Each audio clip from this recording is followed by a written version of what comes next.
Hello viewers and welcome to Women Now, America's first South Asian TV talk show. We hear a lot about living healthy lifestyle, but why is it important to keep a healthy life? What should one do to keep a healthy heart? Our guest today, Dr. Molina, is a renowned cardiologist and a medical director at the Camino Hospital. He has been an international edition of CNN discussing the benefits of diet and exercise in the treatment of prevention of coronary heart diseases. Dr. Molina recently visited India and shares with us his insight on what we need to do to gift ourselves a very healthy heart. So we are here at the cardiac laboratory at the Camino Hospital talking about heart in the heart of Silicon Valley. Dr. Molina, welcome to Women Now. It's my pleasure to be here. Now, tell me first about the prevalence and the severity of heart attack amongst Indians. Well, that is the reason why the South Asian Heart Center was created at El Camino Hospital, because South Asians or Indian Americans and Indians across the world, including in India, have an increased risk and prevalence of cardiovascular disease. Indians have a fourfold higher risk of heart disease than the general population, like in the USA, and about an eightfold higher risk of heart disease than the Chinese in China. What happened was that we were seeing young South Asians, young Indian engineers showing up at our emergency room with heart attacks. So the typical was a 44-year-old engineer with a young wife and two kids waiting in the waiting room. And that led us to evaluate why this incidence of heart disease. The South Asian population in this area accounts for about 6% of the population that is served by El Camino Hospital. But we are seeing about 20% of the heart attacks are seen in people from India and the Indian subcontinent. Now, why Indians? Why are we at higher risk? Well, that is a multifactorial question and answer. And that is, heart disease is both genetic or familial, and is also behavioral. So there may be some genetic factors, some familial factors that are present in the Indian population, but also lifestyle plays a role. So it may be that the genes load the gun, but the lifestyle pulls the trigger. And the lifestyle in South Asians, when you looked at it superficially, is supposed to be cardioprotective. In this country and other cultures, when you have a vegetarian diet, that vegetarian diet is associated with a decreased risk of heart disease. However, when you look at the present day Indian vegetarian diet, it's actually a grain-based vegetarian diet, not a vegetable-based vegetarian diet. And it's a diet that is very rich in rice and in fantastic, flavorful sauces that sort of carry vegetables for adornment rather than for nutritional value. And that's one reason. The other is that the incidence of physical activity, exercise, for example, is performed less often in Indians than in other populations. Lastly, there may be also a role of stress. When you have diaspora, when people are moving, when you have a country that is sort of waking up and there is very fast growth like there is in India, as well as in the Indian community in Silicon Valley, that increased risk can also, that increased stress can increase your risk of cardiovascular disease. Talking about stress, I mean, we all have that. But you mentioned a very important point of lifestyle. Can my lifestyle change, then reduce the risk? Definitely. And in fact, when you look at factors that are associated with increased life expectancy and quality of life, the way you live can subtract or add 12 years to your life expectancy. And there's no pill that can do that. So it's all about how you live. So when we're talking about what do we mean by lifestyle, what we mean is we're talking about nutrition, what you eat. But also we're talking about regularity or routine, not skipping breakfast, not eating in between meals, being physically active, not smoking, having a normal weight, sleeping 7 to 8 hours every evening, and also dealing in an intelligent and creative fashion with stress. Well, meditation could be one of them too. That would really reduce the stress. Now tell me, my doctor always checks my cholesterol level. Is that a good indicator to evaluate the risk? Well, that's one indicator, but in fact, a lot of attention is placed on cholesterol, and it's placed because we have medications to lower the cholesterol level. But the fact is that cholesterol is a poor risk factor to determine who is at increased risk of cardiovascular disease or heart attack.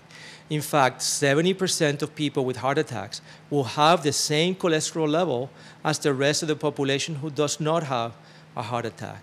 So you need to go a little deeper than just measuring a total cholesterol. Well, what causes heart attack? Let's explain that. I mean, what really causes it? Yeah. Well, so the question is, what is a heart attack? And the fact, the fact is a heart attack is a blood clot, a thrombosis. It's a clotting inside an artery. So what happens is that we actually have the blood vessels. These blood vessels are shown here on the screen. Can I hold it? Yeah, yeah. Okay. This actually is not the typical size of the heart. The heart is much smaller than that, but it's exaggerated in this model so that we can see the structure. This wouldn't even go in. Exactly. The typical heart is about the size of your fist or fist and a half. But the heart is actually a muscle, and this muscle is supplied by 3 main arteries. And these arteries are or pipes, just like the plumbing in your house or the pipes in your car. They can get corroded, and you can actually form in an area a corrosion, an inflammatory process, something very similar to a pimple. And when that pimple explodes or ruptures, that leads to the formation of a clot within the arterial lumen that prevents blood flow, and the heart is very dependent on blood flow. So then the area distal to the clot dies, and that leads to damage of the pump. When you damage a pump, then the pump malfunctions. I think the key thing is to be more aware. And I myself, being an Indian over 40, had no idea that I was at a higher risk, which you said was 4 times more than any other population. That is correct. And in the state of California, the incidence of death from heart disease and heart attacks has been diminishing over the last 10 years. However, the incidence of dying from heart disease has gone up 19% in Indian women. So this is actually very, very prevalent. It's a terrible epidemic.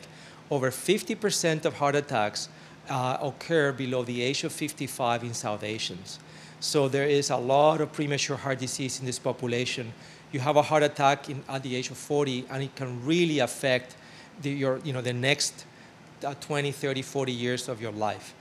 So this is really the purpose of the South Asian Heart Center. Our mission is to prevent a heart attack, is to prevent the high incidence of heart disease, and we do that through education, and we do that through early risk identification and screening.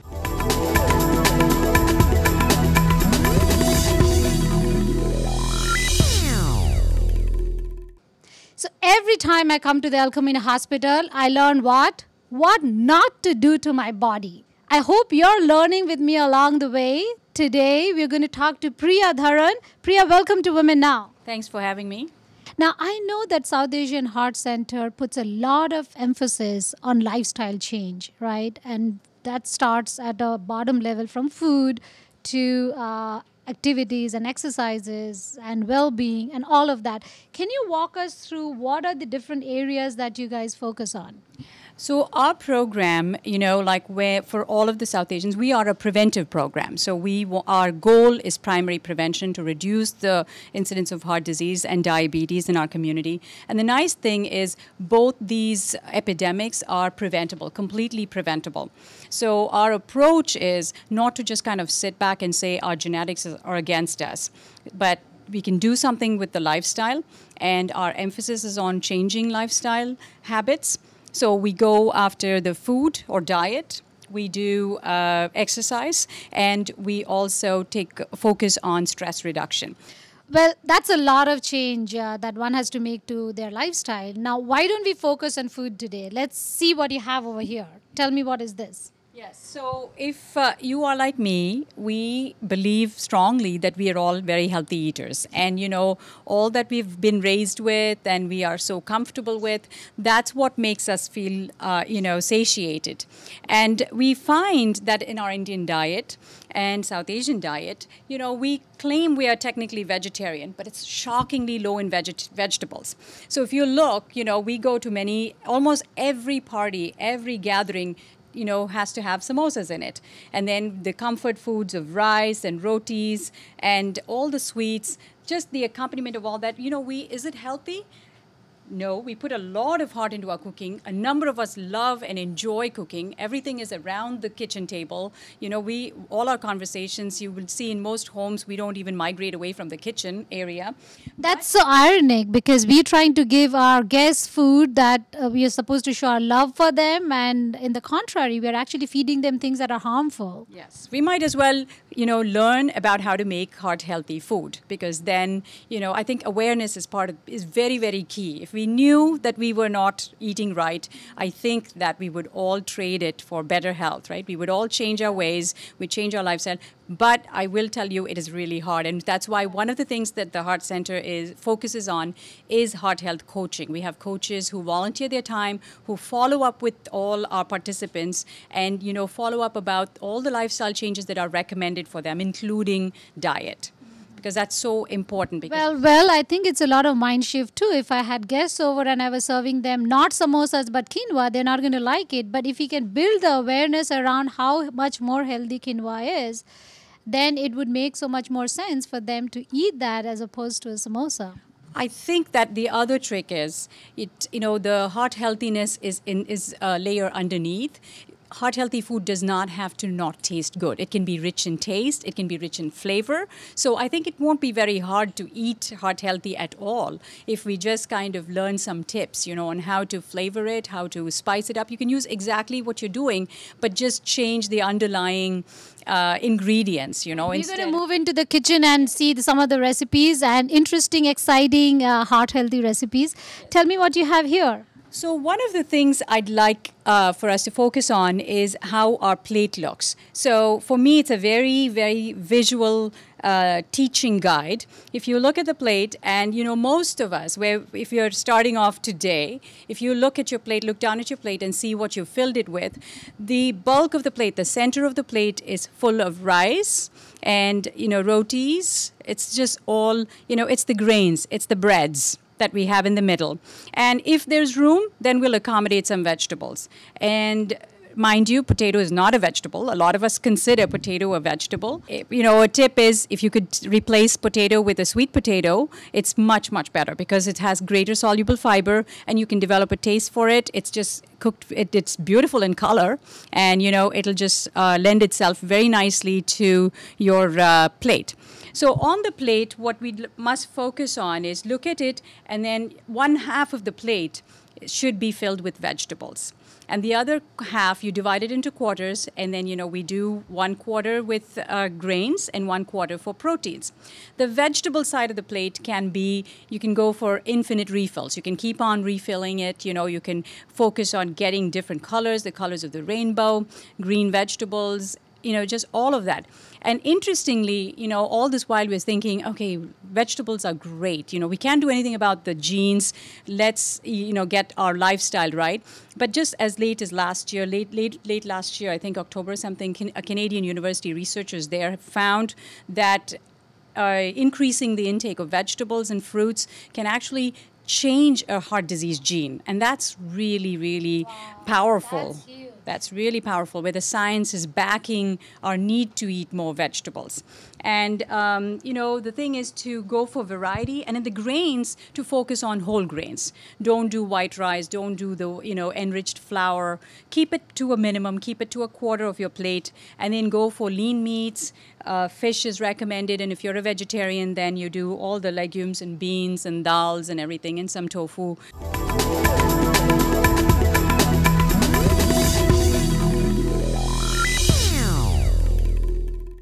So what did we learn from Priya?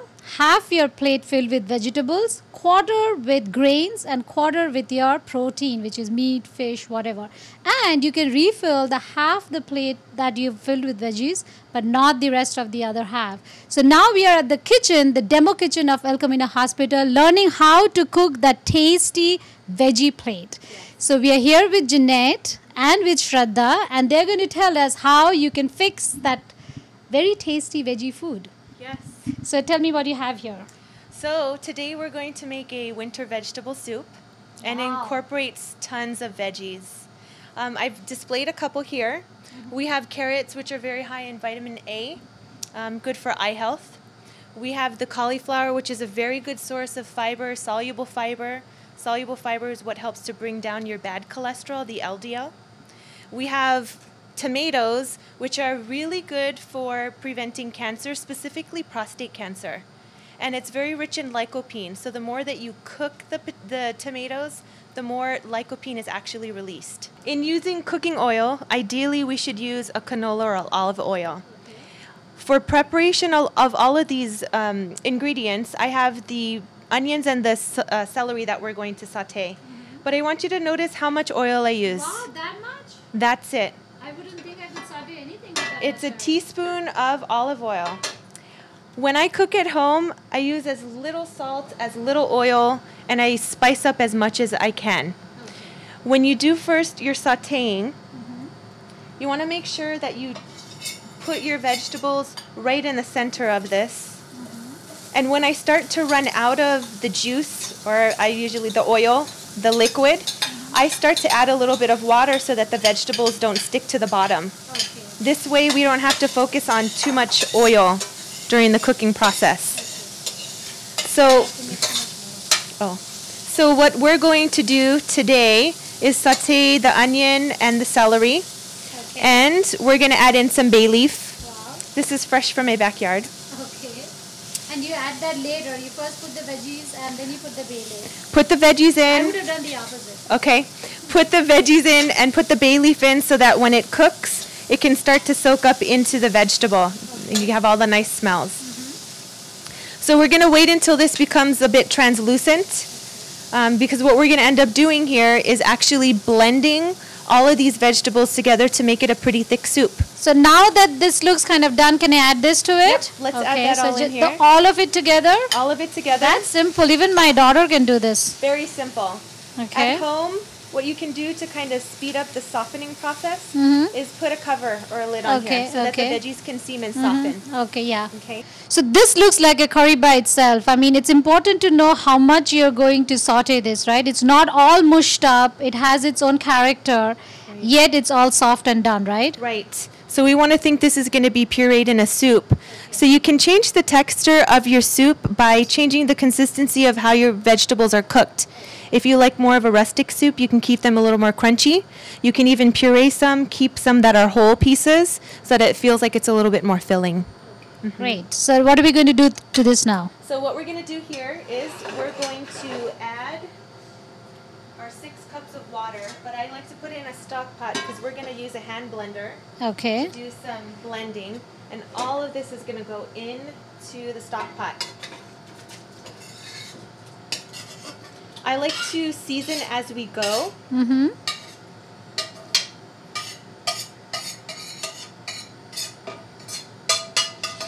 Smells good. What we're going to do from here is actually let the soup simmer a little bit so that it can cook in the juices of the veggies. And we're just going to let it sit for a little bit. Okay, you guys can smell this, but it really smells good out here. It smells really good. Okay, so let's say this is simmered for 20 minutes. Okay, so now what we're going to do is add in our protein. Okay, so what is this? This is our yellow mung dal that's just been boiled in plain water, no seasoning added. Okay. And we're going to add to that. Does that help the soup to thicken? And instead of cornstarch, we can use that to thicken the soup? Yes. The more of the protein or the bean that you use, the thicker the soup will get. Remember, we're going to puree it, so it'll be a thicker soup automatically. So great substitute for cornstarch. Add some protein, pureed, boiled, and then the soup gets thicker. And in your soups, if you don't have that certain lentil, any type of lentil or bean will work, including tofu is also a very good substitute. So we've got the veggie, we've got the protein, we've got both of those covered, and we have to go back to the the grains now. Right. So what we will typically do when we sit down and serve our meal today, we're going to have half of our plate be a salad, which is our mung bean salad. In addition to that, we're going to have more vegetables in our soup. Vegetables, remember, are unlimited. And as the grain or starch, we're going to use the red quinoa today. Great. I can't wait to get to the table now. Yes. Let's go. Okay. Kavya, try a spoon. It's really good. What do you think is in the soup? Honestly, it doesn't taste like it has any vegetables. It's different than other soups I've tasted. Now, would you replace that with veggies on the plate? Definitely. What about you? Taste it and tell me how you like it. It's really good. What do you think it has? Carrots, and it just tastes like a bunch of carrots, and I don't know, but it tastes good.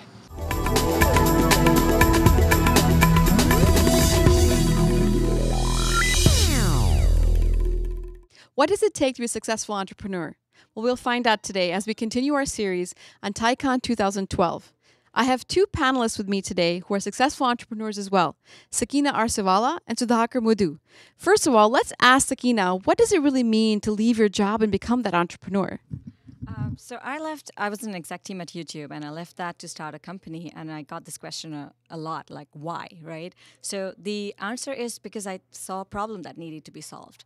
And I think, you as a founder or an aspiring founder, you get caught up in like billion-dollar exits, but unless you're passionate about a problem that you think needs fixing, and you feel that you're the best person to fix that problem, you can't become a founder. You will give up pretty easily. So I think for me, leaving the corporate job and founding a company was really about finding the problem that I wanted to solve.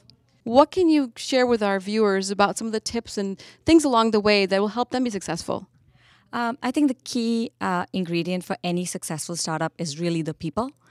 People you hire, and also the people who help you along the way. So these could be your investors, these could be just casual contacts, this could be friends of friends, and this is where the TI network really comes into play, because it's about communities that help foster entrepreneurship as well as help you along the way. Well, let's hear what Sudhakar has to say.